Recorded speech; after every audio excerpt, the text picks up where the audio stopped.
What's up, guys? Stas here. So the stock market had a pretty choppy day today. S&P 500 down 7 points, down about 0.2%. Dow Jones down 80 points, roughly 0.3% down.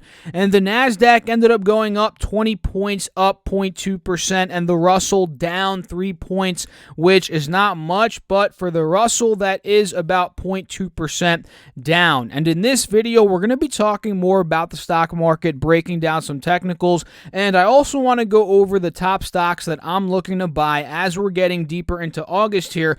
And we're also going to talk about what I've been doing as of late, as well as some earnings reports here. So a lot to go over. If you guys find value in the video, as always, hit that like button for me. Consider subscribing to the channel, and feel free to join our free Strive Smart Discord chat and Facebook group. That's linked down below in the description box. You can also claim 2 free stocks linked down below as well, valued up to $1,400. Those are from Webull. All you have to do is use that link, deposit $100. You get 2 free stocks, and I also get 2 free stocks as it is an affiliate link. So let's get into the video here, guys, starting off with the S&P 500. And again, today was a pretty choppy day. S&P down about 7 points, down 0.2%, and we're clearly struggling right around that all-time high. If you guys remember, the all-time high on the S&P 500 is right around 3390, stemming back from February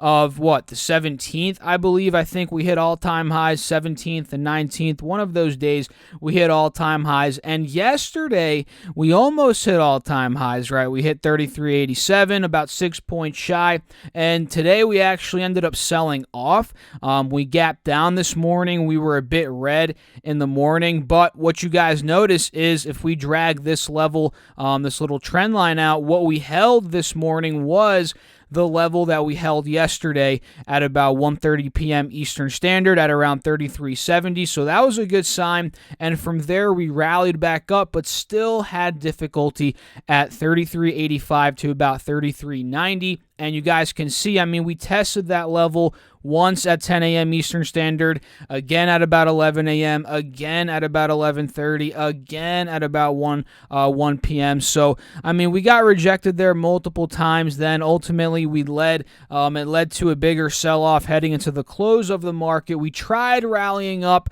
as you guys can see here, heading into Power Hour. S&P tried rallying up, but ultimately it failed again under that 180 SMA and ended up closing down on a little bit of a kind of a downswing here. So overall, I mean, we have to see a break out of 3390 for the bulls to take full control of the S&P 500. At this point, we're kind of just consolidating. Honestly, that's what the price action is at this point, at least over the past 2 days of trading. And you guys can see, I mean, we're still holding the uptrend here, the 50 SMA on the hourly chart at a higher low. So we just have to wait for tomorrow, potentially next week, to get some more direction here to see what, spot we end up picking, whether it's to the upside here, breaking all-time highs, or if we pull back down, maybe we test 3360 again. If we break this 50 SMA, maybe we start going down to 3330 again, which was an old all-time high from the beginning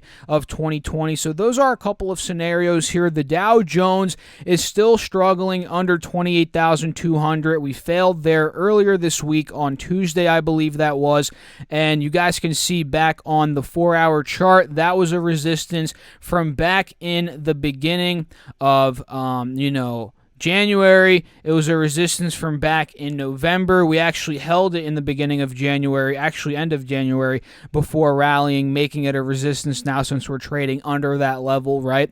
And, we need to break 28,200. And from there, there's a big window of opportunity from 28,200 up to about 29,500, which is the Dow Jones all-time high. And, the Dow could be tuning up here as these past 3 days have really just been some consolidation. So we could be tuning up for a move in the upwards direction. We just need to see a breakout just in general of this trend as well. You guys can see that little downtrend that we're in overall the past 3 trading days. So watch out what happens there here on the 5-day, 5-minute chart. Very important. And when it comes down to the Nasdaq sold off today. Yesterday we had a very big day, up about 2.8%, I believe, almost a 3% day on the Nasdaq yesterday. Tech did very well. So the fact that we only did, had a 2.2% day, that's not too crazy, quite honestly. And if you guys take a look, I mean, we were very green on tech earlier in the day. The Nasdaq was up to almost all-time highs. All-time highs being around, let's take a look here and double check. All-time highs being around 11,282. I mean, we were literally $2 off those highs, and we ended up closing on a very big downswing. Nasdaq going from about $11,270. We double topped here and really aggressively sold down about $100 from there. But overall, on this 5-day, 5-minute, notice how we were downtrending a bit these 3 trading days. We were seeing a bit of a sell-off. That was a healthy sell-off. We covered that here on the channel, and we talked about how if the Dow or the Nasdaq ends up breaking out of the moving averages on this time frame, that would be very bullish. We saw that yesterday, and we saw more of it today, again, as we gapped up higher and us closing on this downswing. We're still above the moving averages, which again is bullish, and we're still at a higher low here, and the uptrend still seems intact. So we have to see what happens tomorrow and next week. If the Nasdaq gaps up here, starts to hit 11.2 again, 11,300, getting to all-time high territory, that's where we might see a push to the mid-11,000s, and that could get tech stocks even higher, guys. We've seen price targets on some of these big ones. Amazon 3,500. Apple's having a split here in the next couple of weeks, and a lot of people are speculating people are going to push that stock price up even higher now that it's going to be quote unquote cheaper, right? So we might see tech go up even further. I really would not be surprised. And we got jobless claims numbers today, and they actually finally came under 1 million for the first time here in 22 weeks. I've lost track of the weeks now from the beginning of this crisis. We went from 7 million back then, I think was the peak. It might have been like 69. Either way, it was 6.9 million, 7 million, maybe even above 7 million. We went from that to 5 million, 4 million, 3 million. Then we had many weeks of about 1 to 2 million. And now this, again, is the first week under 1 million at 963,000 claims. And don't get me wrong, guys, that's still a lot. This country, the U.S. at least here where I live, I believe it's 300 million people, 320 million people, and employable people, let's say, are 200 million, 220 million, whatever. I don't know the exact number, but 1 million of that, it's not a big chunk. I mean, yeah, it's really not, but it's still a decent chunk. 1 million people a week. I mean, that is a pretty big jobless claims rate. And, the fact that we broke under the psychological 1 million, I mean, it's a good sign because the trend's going down. That's a very good sign, but it's still a lot of people out there that don't have jobs. And that's just the reality of the situation. And the economy, the worst of it could be behind us, but we might still have a lot to deal with here in the coming months, in the next 1 to 2 years, which is why, again, like I've been saying in all my videos, I've been very cautious in the market, being very specific with what I'm buying. And, not that I'm advising you to do that, because this is not financial advice by any means, guys. This is simply for entertainment purposes only. But yeah, I'm just going over what I'm doing, and, I'm sure many of you guys have similar thoughts at the end of the day. So let's go over what I personally did today. Let me know down below in the comments, what do you guys think about the markets, the jobless claims, where are we headed in the future? Is tech going higher, lower, Dow higher, lower, S&P all-time highs maybe tomorrow? Let me know your thoughts down below in the comments. Now, for me, I have been in a couple of trades here. GLD is one that I picked up yesterday. This is a gold ETF, and it just, the truth is, it just tracks the price of gold. That's all it does, right? It's not a miners ETF. It's simply an ETF that tracks the price of gold. And we saw how gold went from 2,100 almost, about 2,090, and it sold off all the way down to about 1,900. Now it's holding the uptrend here on the 180 SMA, and again, it tracks the price of gold. So if we go back to GLD, I mean, it's doing the exact same thing. It hit about 195, pulled down, hit about 178, holding that 180 SMA here at a higher low. Seems like we have confirmed the pop-up. You know, the rally it seems like it is starting. Does this mean that it's going back to, 190, 200 even? Doesn't necessarily mean that. We could still push down further, but this is a good first step. That's all this means, right? Today up about 2.3%. And me, guys, I got in yesterday. I got in, let me double check, but around 181.40. Yeah, 181.45 is where I ended up getting in. I did not add more to my position today. I still want to give it some wiggle room. I don't want to rush into it again since it could drop further.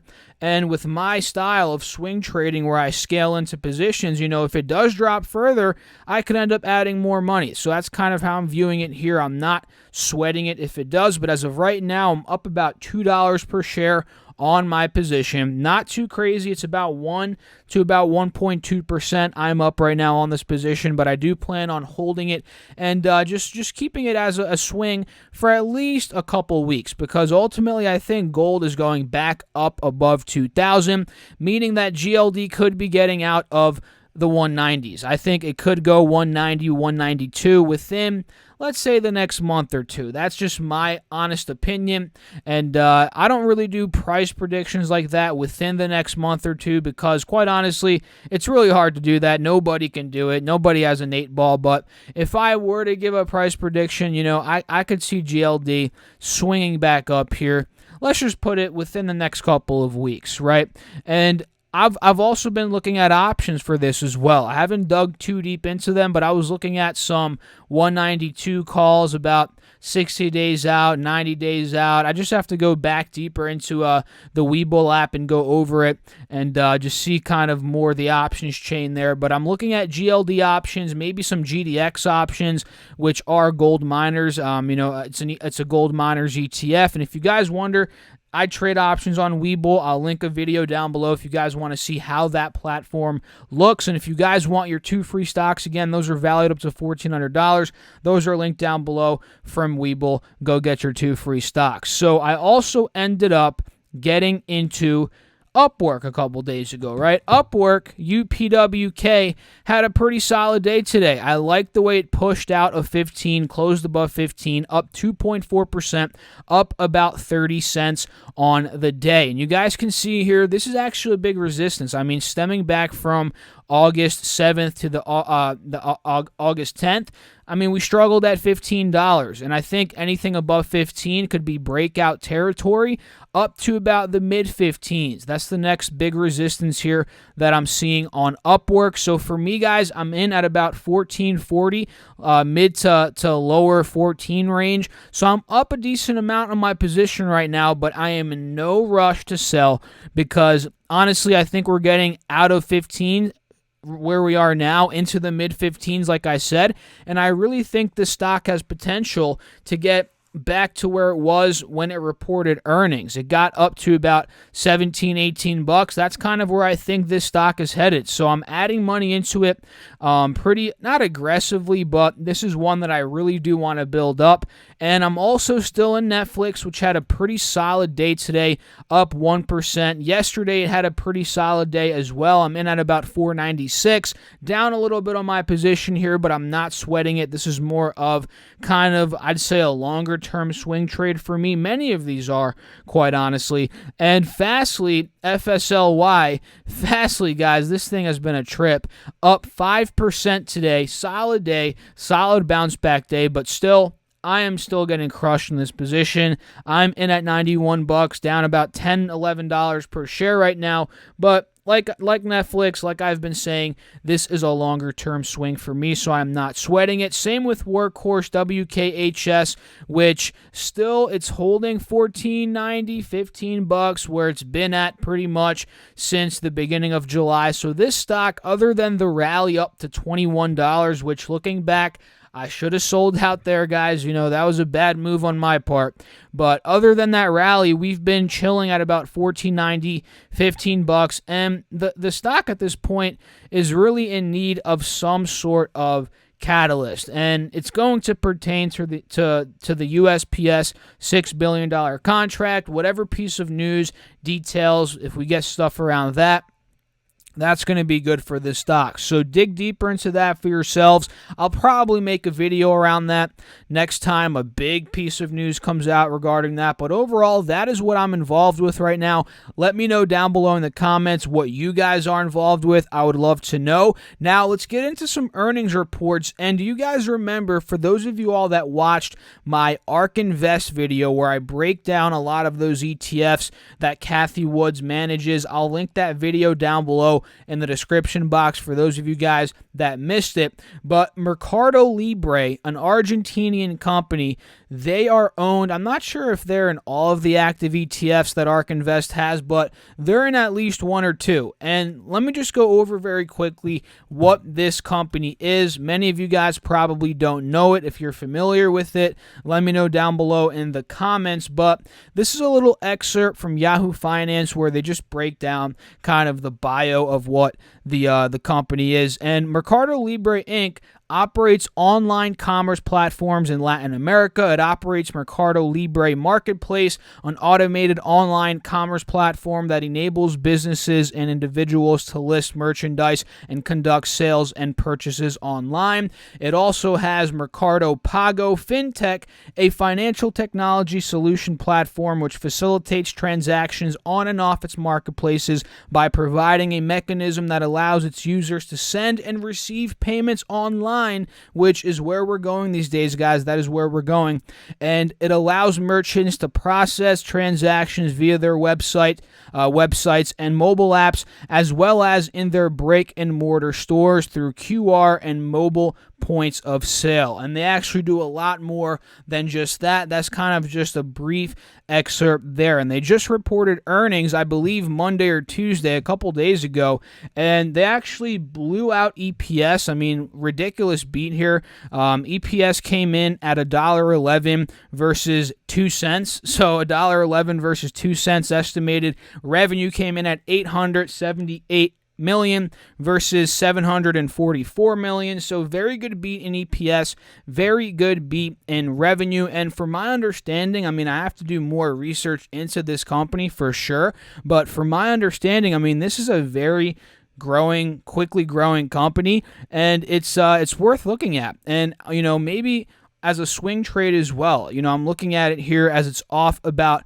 $130 from its highs at about $1,300. I mean, we pulled down, reported those earnings. We've been consolidating ever since, holding an uptrend here on the 4-hour, holding that 50 SMA. You guys can see on this 5-day, 5-minute chart, I mean, we've been consolidating for the past 1, 2, 3, 4 trading days, and today we were actually up 4%, up $45. So Mercado Libre, MELI, this one's definitely worth watching. I might even take a position in this maybe tomorrow. I don't know, maybe Monday. I don't know if I want to hold over the weekend at this point. Although I'm not against that when it comes to stocks with leveraged ETFs. I'm super against holding over the weekend. I don't even talk about those that much on the channel anymore, guys, because quite honestly, they're pretty toxic for beginners. I kind of don't want to focus on those. I want to focus mostly on stocks here, but for holding over the weekend, I'm okay doing it with stocks, not so much with leveraged ETFs. That's just for a different topic for another video. But overall, MELI, I'm really liking it here, and I think there's potential for it to get back up to 1,200 territory. And Tapestry, TPR, they also reported earnings today. They actually reported a loss of $1.06. Revenue came in at $715 million with a loss of almost $300 million. The stock's down 1% today, down about 17, actually exactly 17 cents. And many of you guys probably don't know this company, but I'm looking at it here because we took a big hit after earnings were reported. I mean, you guys can see we actually were up about $17 per share today, and we closed at $15.40. So, and on top of that, we saw consolidation all day today at $15.30 pretty much, and we also held the support from yesterday. So TPR, this could be a comeback move, maybe a comeback play back to maybe the 16 to 1650 level. That could be around a 5 to 7% move there, and I'm not too sure why they're selling off. It could be, guidance. Here it says better than expected EPS and sales results, and it's trading lower. So a lot of the time, this could just be an overreaction, and as traders, this could be a perfect opportunity to get in. Cisco reported earnings yesterday. Failed to talk about it yesterday, guys, so we're going to talk about it right now. Cisco is CSCO. They ended up reporting EPS of 80 cents. That's adjusted EPS, and revenue came in at $12.15 billion with a net of $2.64 billion. Operating cash flow came in at $3.8 billion, and they have a lot of cash equivalents, and short-term investments coming in at almost $30 billion. The stock's down about $6 off of its highs at about $48.50 from just 2 days ago. Or actually, no, that was yesterday.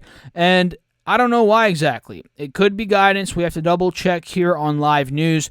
But overall, it says here, Cisco logs its worst day in nearly a decade as cost cuts create more CV concerns. So I'll dig deeper into this company, and I always advise you guys to dig deeper into every company that I talk about. But we saw a big drop here, and we're seeing price cuts from analysts. So maybe approach this one with caution. It might not be an overreaction, guys, because take a look here. We saw a big overreaction after hours yesterday, and then another sell-off. So this is a falling knife still. We have to give it some time. I would not rush into it because, again, we saw 2 big drops. The consolidation here, for all we know, could lead to another gap down to the low 40s. Who knows? So I'd be careful with Cisco, but overall, still keeping it on the watch list, guys. Once it does stabilize and find some sort of support, this could end up turning around and maybe being a play. That is CSCO, Cisco. Now, let's get into some other stocks here that are not necessarily earnings or that already reported earnings recently. But actually, one of these is going to report tomorrow, and it broke out of a pretty solid resistance at $35, which we've been talking about like crazy here on the channel, and it is DKNG, DraftKings, guys. It broke $35 today, up about $7 or 7%, up $2 in anticipation of these earnings. At least that's what I think, right? And many of you guys can agree. People are definitely stockpiling into this stock before they report tomorrow at 7:30 a.m. So this is pre-market they're reporting, and this could be a very volatile one, guys. I think from 36, although a 7% move is already made, I still think we could go higher. I think $40 in the short term, 39 to 40. That is my target. That is where we struggled back towards the end of July from the 20th up to about the 27th. So watch DraftKings here. I am for sure on this momentum. If they report good earnings, a beat on revenue, EPS, good guidance, we'll see what happens. If they do well, this could end up going up even higher. We can get a nice move on, quite honestly, a stock that's been beaten down. It's still down about $10 off of its highs here after it IPO'd at $45. That's where the highs were back on the 2nd of June. So I'm watching DKNG for tomorrow. Ulta is another one here, guys, that I'm super pumped about. Not that it's breaking out quite yet, but over the past couple of days, as we've been seeing this rotation out of tech, and it's definitely still going on. I mean, it doesn't just happen one day. It's like a period, right? It's a couple trading days, whatever. Who knows, right? But as we're seeing this, the rotation, Ulta's been doing great. Ulta's gone from 190, took out 202. That was a big resistance. We took out 210. That was another big resistance. And today, we actually took out 220, held it as a support, closed above it, and went up 2% on the day, almost $5 up. And this is a good sign because you guys noticed yesterday or 2 days ago, we were at almost $227 per share. We sold off. We found strength at a higher low. Buyers came in as Ulta hit 210 again. We pretty much retested that old resistance as a new support, right? And we started rallying again. So that's a good sign that people bought the dip. Strength is moving higher. We took out 220. So at this point, I have a lot of cash on the sidelines. Like I've been saying, I've been very patient. I'm actually looking at pulling the trigger on Ulta, maybe some more, like I said earlier, maybe some GLD, GDX options. I'm just looking at a bunch of different stocks here to just put some money in. And I like Ulta here from 220. If we take out 227, this could be a stock heading straight to 230 and even higher. I think 250 is where we're going longer term. If we're looking, let's say, a couple months out, I think 250 could be a nice target on Ulta. And NEO today is still untouched. I mean, it's still just chilling. It's consolidating. NEO did it literally close at zero? I'm not too sure if it did. I think it did, guys. Take a look at that. That's pretty crazy. It says here it didn't move at all. I'm not too sure if that's true. But overall, NEO is just consolidating overall these past 2 days ever since they reported earnings, and the earnings were pretty solid at that. And I'll link a video down below if you guys do want to check out the NEO video that I made yesterday, more in depth on their Q2 earnings. But we're still trading about $2.50, about $3 off of these highs here. I think this is definitely an opportunity. We're down about 20% from those highs after we NEO posted earnings. So we're just going to wait and see for a move here confirming a breakout on NEO. I think that could be anywhere from a move past today's high at $13.70 into the $14. That's kind of where I think we might start getting a momentum shift from this consolidation phase we're at back to the bullish side. So we'll see what happens there, but NEO, I'm liking it for sure. The next stock here is Caterpillar CAT, another interesting play as we've sold off about $6 from the beginning of this week at 146. We're trading now at about 140.7. And if we take a look overall, guys, stemming back on this hourly chart, or this yearly chart rather, 140 has been a support in the past, right? We held 140 back in 2019 towards the end of it, heading into 2020.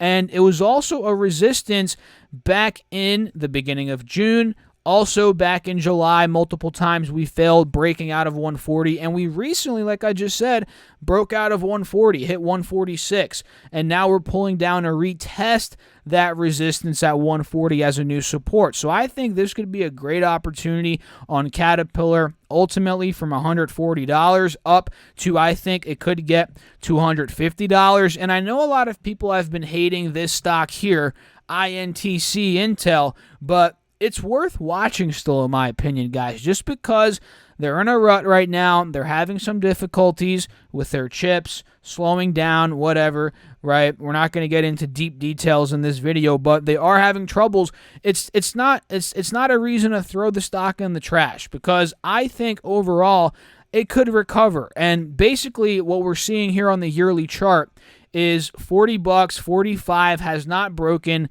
beneath of, right? We've held that over the past year. If we take a look here on the 3-year chart, I mean, heck, stemming back from, that's insane, stemming back to what, 2017, almost 3 years ago, we've been holding 40, 45, that mid 40 level. So I think Intel has an opportunity here, maybe over the next couple of months, to slowly scale its way up, back into the 50s, mid 50s, low 60s. I think it's possible, especially if they get some execution done. If they start, getting back to normal, if they start, getting guidance that is looking brighter, not so bleak as it is now, with everything going on, their chips being pushed back. AMD's pretty much taking that market share and running with it. If we start getting some good news here, INTC could start climbing back up, and I'm not in any rush to put money into it, honestly, guys, but I think it's worth watching. Same here with Tesla. They're reporting a 5-to-1 split. If you have one share of Tesla right now, it means you'll have 5 after the split. You take the stock price that you own it at right now, divide it by 5, or the stock price actually at whatever the split stock price is, divided by 5. That is what you're going to have, right? It's not going to change the value of anything. It's simply just taking the stock price and dividing it by 5, and your shares, you multiply them by 5. That is simply what it is. And we saw a very strong day yet again from Tesla today. Yesterday it was up about $200 per share. Today up almost $80, $90 at one point, and it ended up closing up 4.3%. So I'm watching the upside move here from about 1,600. This does seem like a support as of right now. If we do confirm it tomorrow, we could end up, actually it seems like we already did confirm it, later in the day today heading into power hour. But if we do end up pushing out in the morning, slowly going back to the mid-1600s, I'm looking at Tesla as a move, maybe back up to 1700, but with how it's moved here, guys, honestly, I am not forcing anything. I'm being more cautious, if anything, guys. And the last one here is Square SQ, up 3% today, $4. Pretty much solidifying the bottom here at about 138. We consolidated for 3 days. Now it seems like we're rallying back up to the mid-140s, and honestly, I have a price target on Square here, 150, 155. That is where we were a couple days ago. We might not get there very quickly. Who knows when we do get there, if we do get there. But I'm interested in this breakup here as we are seeing some momentum shift on Square. A lot of these tech stocks, some are still under pressure. Another one here that didn't really move much is Shopify, a tech stock here trading on top of the 180 SMA 4-hour chart, down about $120 off its highs. I'm interested in this. And overall, that is pretty much it, guys. I hope you all found value in this video. If you did, hit that like button for me. Consider subscribing to the channel. Check out all those linked videos down below. Also, don't forget to join our Strive Smart Discord chat and Facebook group if you want to talk to me throughout the day and everybody else in that community. At this point, there's over a couple thousand people in there, so go in there. It's free to join. You can also get 2 free stocks from Webull. Those are valued up to $1,400. All you have to do is use my link down below, deposit $100. You get 2 free stocks, and I also get 2 free stocks, and that does end up supporting me and all the free content that I'm putting up here on YouTube, and I really do appreciate you guys if you do end up using those links. So I'll catch you all in the next video. Thanks for watching. As always, stay safe out there, guys. Peace out.